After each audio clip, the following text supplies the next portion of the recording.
Hello everyone, welcome to my channel Nivedita Chandan official.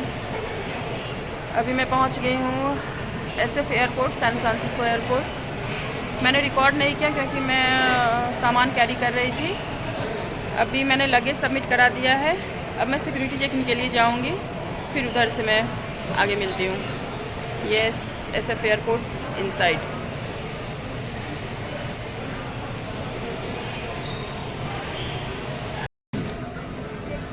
मेरी connecting flight है। अभी मैं जा रही हूँ टर्किश एयरलाइन से इस्तांबुल। मैंने इस्तांबुल जाने के लिए सिक्योरिटी चेकिंग कर लिया है। लगेज तो पहले ही मैंने सबमिट कर दिया था। अभी मैं जा रही हूँ अपने गेट नंबर, मेरा गेट है गेट नंबर 11 उधर।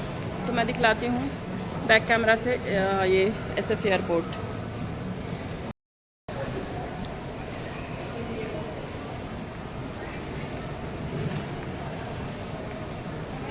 एयरपोर्ट आई थिंक हर जगह की सेम होती है, मतलब जो भी अच्छी एयरपोर्ट है। मुझे तो SF एयरपोर्ट, ये USA की एयरपोर्ट है, इससे अच्छी तो मुझे अपनी IGI लगती है, टर्मिनल 3।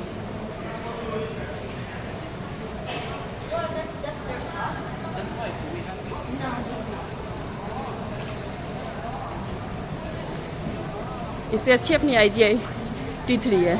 T1 नहीं बट T3।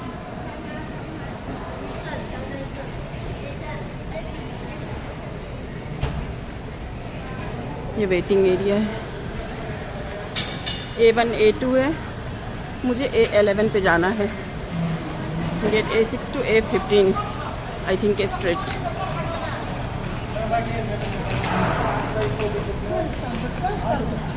यहाँ पे सबसे ज़्यादा प्रॉब्लम अभी तक मुझे लास्ट 1 मंथ में राइट और लेफ़्ट की हुई है।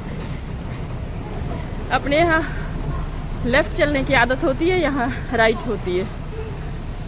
हर बार मैं कंफ्यूज होती हूँ, हर बार मैं गलत रास्ते पे होती हूँ।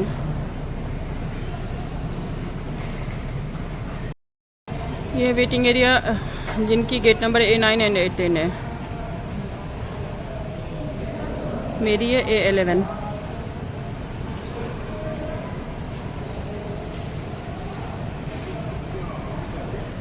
फ़िलहाल अभी मेरी फ़्लाइट की टाइमिंग है 2:10। तभी मेरे पास लाउंज का एक्सेस है। मैं भी जाऊंगी लाउंज एरिया, मैं वहाँ वेट करूंगी।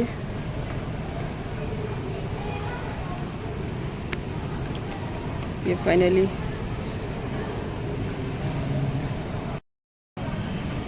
A11 to A15 आने वाली है।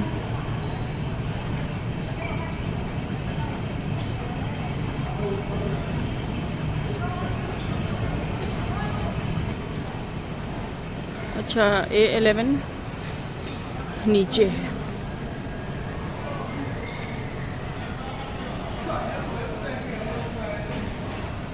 A11 to 15 चलते हैं नीचे।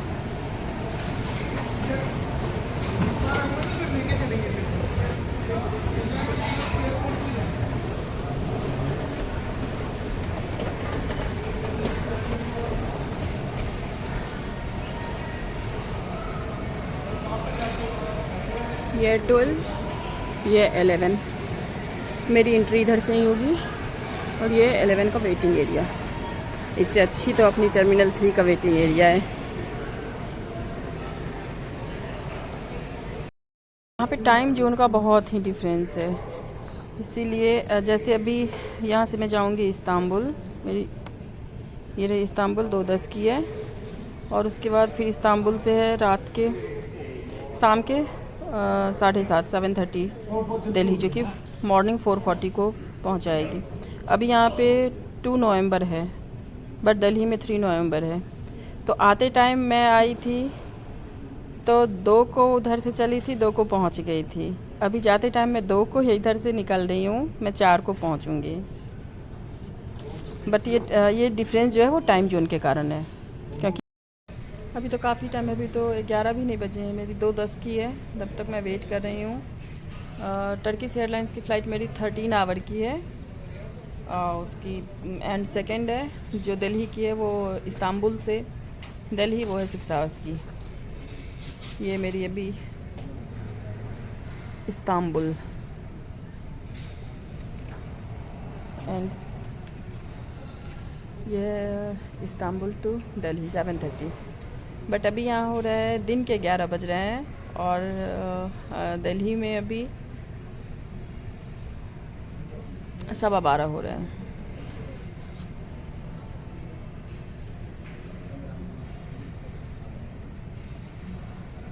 यहाँ पे 11:45 हो रही है।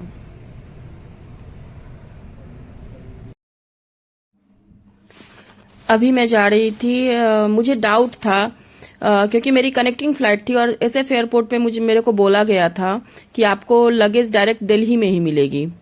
बट फिर भी मैं एक बार रिकन्फर्म कर लेना चाहती थी कि ऐसा तो नहीं इस्तांबुल एयरपोर्ट पे मेरे को मेरी एयरलाइंस भी चेंज हो रही थी तो मुझे खुद से रिसीव करनी होगी। तो ये मैं क्रॉस वेरिफिकेशन के लिए जा रही थी। मैंने अभी अपना वेटिंग एरिया में अपना हैंड बैग छोड़ करके उधर गई पूछने, इसलिए मैं लाउंज में भी नहीं जा रही थी तो क्योंकि मेरे माइंड में चल रहा था जो अगर मैं कुछ मिस तो नहीं कर रही हूँ। बट जब मैं वहां गई रिकन्फर्म करने के लिए तो मुझे प्रीवियस इंफॉर्मेशन ही दी गई कि नहीं बेशक एयरलाइंस चेंज हो रही है बट आपको लगेज उधर ही मिलेगी। अभी फ्लाइट में एंट्री कर गए थे, ये कुछ सामान मिले थे बिकॉज मेरी प्रीमियम इकोनॉमी की टिकट थी तो इसमें कुछ स्लीपर, टूथब्रश, टूथपेस्ट वगैरह सब मिलते हैं, हेडफोन वगैरह, ब्लैंकेट, पिलो, ये सारे कुछ मिलते हैं जो आपके रास्ते में यूज के लिए काम आते हैं।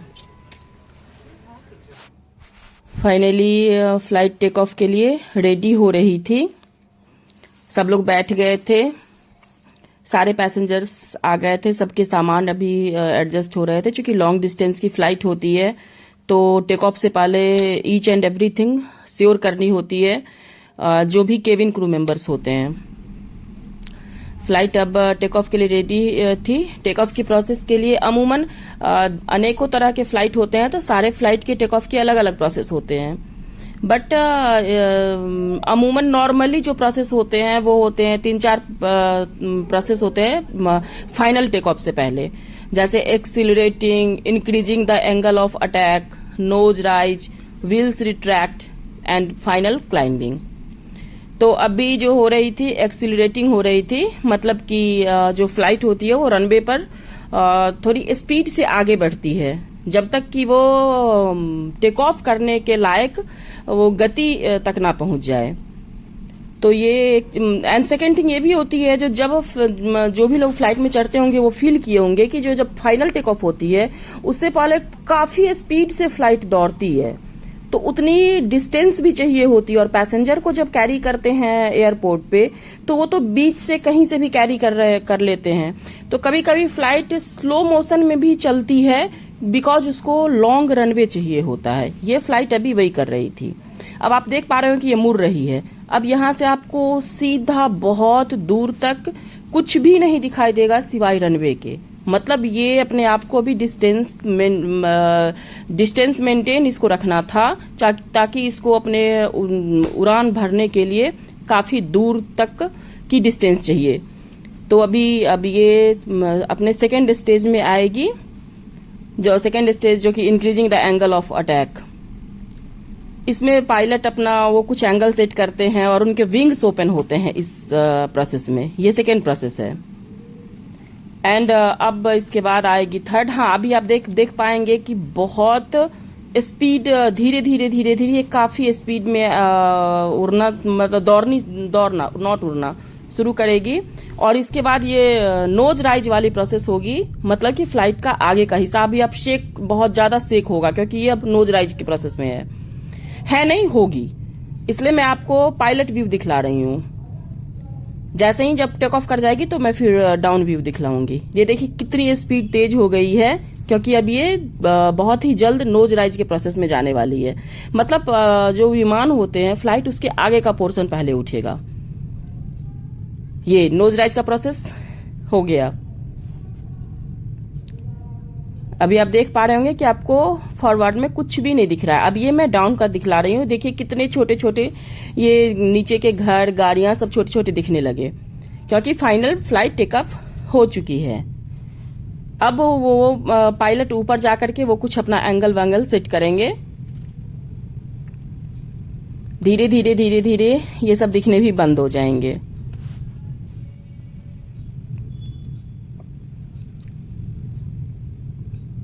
कितनी छोटी छोटी होती जा रही है।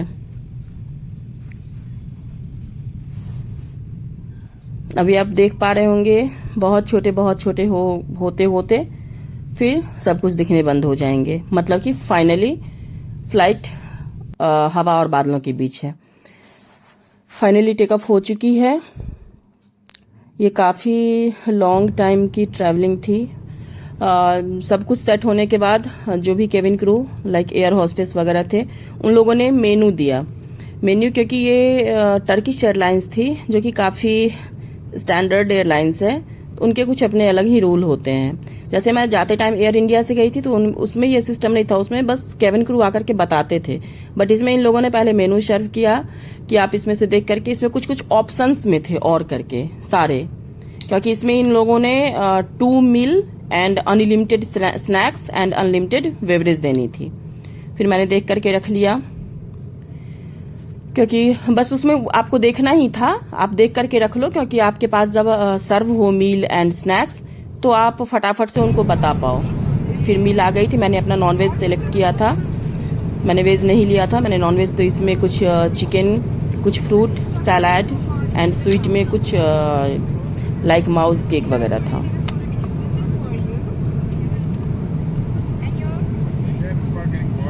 इसीलिए ये लोग पहले से मेनू दे देते हैं ताकि आप वो आएं और आप फटाफट अपनी चॉइस उनको बता दो, वो सर्व कर देंगे। फिर मैंने अपना लंच फिनिश किया। फिर मैं बैठी थी। मैंने कुछ मुझे पता था जो मेरी लॉन्ग जर्नी है, तो मैंने अपने लिए रास्ते के लिए, क्योंकि टाइम तो कटती नहीं, ट्रेन में तो लोग इधर उधर भी देख लेते हैं, तो मैंने अपने लिए कुछ वेब सीरीज वगैरह लाए थे। बट मैं एक बार श्योर कर लेना चाहती थी जो अगर इस जो इन लोगों ने दे रखा था आईपैड, उसमें अगर चल जाएगा तो फिर मैं मोबाइल में नहीं देखना पड़ेगा। तो चलिए ये मैं कुछ फीचर आपको दिखलाती हूँ। ये फीचर हैं जो कि आप वहां बैठे बैठे अपने right, left, front, back, down सारे व्यूज देख सकते थे। मैं वही एक्सप्लोर कर रही थी। ये आपको ये भी समझ में आएगा जब आप किस रूट से जा रहे हैं। आई थिंक मैं जा रही थी शंघाई साइड से मैं जा रही थी, तो वो वही सब मैं देख रही थी जो मैं अभी कहाँ कितने टाइम में पहुंच जाएगी, अभी कहाँ है, अभी किस कंट्री के ऊपर से जा रहे हैं, किस ओशन के ऊपर से जा रहे हैं। इसमें सारे कुछ दे रखे थे। आप जो भी व्यू चाहिए, पायलट व्यू चाहिए, जैसा चाहिए, तो वो आप देख सकते थे। एक्चुअली मेरी एयरलाइंस की कुछ टाई अप के कारण मेरे पास जो ऑप्शन नहीं था सीट ऑप्ट करने का, तो मेरी सीट मिडिल मिली। मिडिल सीट आई थिंक कि मैं क्या बोलूं, मुझे पसंद नहीं, किसी को भी पसंद नहीं आती है। तो मेरे पास ना ही विंडो से झांकने का ऑप्शन था, आयल सीट में तो ऐसे भी नहीं होता है, तो मेरे पास यही एक ऑप्शन था जिससे मैं हर कुछ एक्सप्लोर कर रही थी। फिर मैं इसमें सर्च कर रही थी कि मुझे जो सीरीज देखना था वो इसमें है या नहीं। मैं कुछ सीरीज लाई थी, अभी मैं सर्च कर रही थी lost I think Hollywood series है वो। और मेरी खुशकिस्मती ऐसी थी कि इसमें मेरे को मिल गई, तो मेरी जर्नी काफी अच्छी कटी क्योंकि मैं लॉस्ट देखी। फिर कुछ एक और भी वेब सीरीज सब मैं लाई थी, वो सब देखने के बाद मैं फिर सो गई थी क्योंकि 13 आवर्स की थी, कितना ही देर यार टीवी देखेंगे या कुछ भी करेंगे। फिर मैं सो गई थी और जैसे ही मैं सो के उठी, मेरी नींद ही तभी खुली क्योंकि उसमें एक था प्री लैंडिंग स्नैक्स जो कि लैंड होने से थोड़ी देर पहले सर्व किया जाता था। अभी थोड़ी देर में फिर केबिन क्रू आकर के जगाई, फिर उसने प्री लैंडिंग स्नैक्स दिए। ये रही मेरी प्री लैंडिंग स्नैक्स। इसमें भी मैंने नॉनवेज ही ऑप्ट किया था, तो इसमें कुछ वो चूंकि ये टर्किश एयरलाइंस है तो वहां के अकॉर्डिंग फूड सर्व किया गया था। इसमें इंडियन फूड नहीं होते हैं, मेनू इसलिए पहले से दे दिया गया था, तो मैंने इसमें भी अपना नॉनवेज सिलेक्ट किया था तो वो आ गई। उसके बाद ये रही जस्ट प्री लैंडिंग के बाद सब कुछ क्लीनिंग वगैरह होने के बाद फिर ये लैंड एक्चुअली फ्लाइट अनाउंसमेंट हुआ और फ्लाइट लैंड के लिए रेडी थी। अभी आपको दिख रहा होगा धीरे धीरे नीचे, पहले जब फ्लाइट टेक ऑफ हो गई थी तो नीचे का कोई व्यू नहीं दिखता था। अभी लैंडिंग के टाइम धीरे धीरे आपको ocean, land, trees, house, car, cab, जो कुछ भी है, व्हीकल वगैरह सब दिखने स्टार्ट हो जाते हैं। एक्चुअली अभी ये लैंड हो रही है, तो आपको धीरे धीरे नीचे की चीज़ें क्लियरली दिख रही होगी। थोड़ी देर में जैसे ही टेक ऑफ के टाइम शेक हो रहा था, फाइनल टेक ऑफ के लिए जब नोज राइज हो रहा था, तो ऐसे ही अभी शेक होगी जैसे ही जब फ्लाइट का व्हील लैंड को टच करेगा। आप देख पा रहे हो कि धीरे धीरे कितनी ही करीब आती जा रही है एयरपोर्ट के। एक्चुअली ये इस्तांबुल एयरपोर्ट पे मैं जाते टाइम मेरी डायरेक्ट फ्लाइट थी, आते टाइम मैंने कनेक्टिंग फ्लाइट ली थी, क्योंकि मेरे को थोड़ा एक्सप्लोर करना था। डायरेक्ट फ्लाइट में होती अच्छी है, क्योंकि उसमें एक बार आप बैठो एक बार आप उतर जाओ, बट मुझे थोड़ा एक्सप्लोर करना था, इसीलिए मैंने कनेक्टिंग फ्लाइट ली थी। तो मैं मेरी कनेक्टिंग इस्तांबुल की थी, और इंडिगो के ऐप से मैंने बुक किया था, इसलिए इंडिगो का टाई अप है, क्योंकि इंडिगो नहीं जाती है यूएसए। फाइनली अभी देखिएगा शेक हो रहा है, अभी जस्ट टच कर जाएगी लैंड को। आई थिंक बस कुछ सेकंड में टच कर गई। अभी आप देख पा रहे भी, मैं दिखलाती हूँ फ्रंट व्यू, क्योंकि डाउन व्यू तो अब कुछ दिखेगा ही नहीं। फाइनली पायलट व्यू आपको दिख रहा है। इतना शेक हो रहा था जो टच भी नहीं सही से हो पा रहा था। हाँ, ये रही। यहाँ भी इनको लॉन्ग डिस्टेंस चाहिए ना, क्योंकि बहुत स्पीड में होते हैं, तो वो स्पीड अचानक सा ब्रेक नहीं किया जा सकता है, तो उसको धीरे धीरे स्लोली वो उसको रोका जाता है। तो इसलिए अभी ये काफी दूर ही लैंड करती है एयरपोर्ट के, जहां से अभी ये पहुंचेगी उस डेस्टिनेशन पे जहां एयरपोर्ट में टच करके फ्लाइट को रोका जाएगा। अभी आपको यहाँ अनाउंसमेंट मैं सुनवाती हूँ। Dünyanın buluşma noktası İstanbul Havalimanı'na hoş geldiniz. Yolculuğunuzun rahat ve keyifli geçmiş olduğunu umuyoruz. Emniyetiniz için kemer ikaz ışıkları sönünceye kadar lütfen yerinizde kalınız. Kemerinizi bağlı tutunuz ve başüstü dolaplarını açmayınız. Tüm elektronik cihazlarınızı kullanabilirsiniz. Uçak park pozisyonuna ulaştığında başüstü dolaplarını açarken dikkatli olunuz. Star Alliance üyesi Türk Hava Yolları ile uçtuğunuz için teşekkür ediyor. Sizlerle yeniden karşılaşmayı diliyoruz. Ladies and gentlemen and dear children, welcome to Istanbul Airport, meeting point of the world. We hope that you had a pleasant flight. For your safety, please remain seated with your seatbelt fastened until the seatbelt sign has been turned off, and do not open the overhead bins. You may use your electronic devices. Please be careful while opening the overhead bins when the aircraft reaches its final parking position. Thank you for flying with Turkish Airlines, a member of Star Alliance. Sayın yolcularımız, uçağımız henüz park yerine ulaşmamıştır. Lütfen kemer ikaz ışıkları sönünceye kadar yerinizde kalınız. Kemerinizi bağlı bulundurunuz ve başüstü dolaplarını açmayınız. Teşekkür ederiz. Dear passengers, our aircraft has not reached its final parking position. Please remain seated with your seatbelt fastened until the seatbelt sign has been turned off, and do not open the overhead bins. Thank you.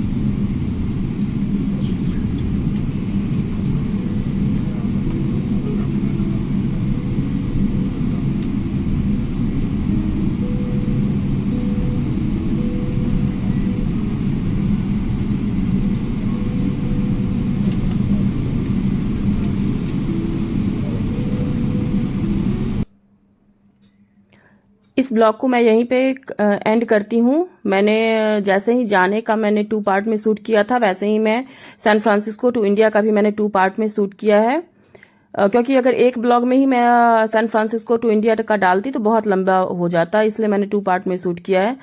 तो I hope कि आप सब लोगों को ये अच्छा लगे। मैं अपने एंड से ट्राई की हूँ सारी इन्फॉर्मेशन शेयर करने की, और नेक्स्ट ब्लॉग इससे भी अच्छा होगा, क्योंकि इस्तांबुल एयरपोर्ट वाकई वर्ल्ड क्लास एयरपोर्ट है। तो मैं next blog Istanbul to India का दिखलाऊंगी। तो आई होप कि आप लोगों को अच्छा लगे। फिर मिलते हैं नेक्स्ट ब्लॉग में। अभी यहाँ पे फ्लाइट रुक रही है वो एयरपोर्ट से टच करके, ताकि पैसेंजर इजीली वहाँ से अपने नेक्स्ट फ्लाइट तक की सिक्योरिटी चेकिंग वगैरह तक जा सके। आगे फ्लाइट मुड़ रही है, इसलिए फ्लाइट थोड़ी स्लो है। फाइनली ऐसे ही वो दिखते हैं जो गेट, उसमें टच करते हैं और ये गेट आपको एयरपोर्ट के अंदर तक ले जाती है। तो वही स्पेस ये फ्लाइट ढूंढ रही थी, फाइनली रुक गई है। अभी आ रहे, अभी फ्लाइट से बाहर निकल रहे हैं।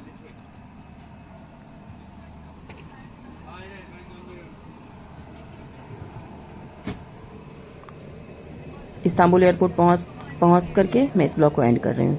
बाय।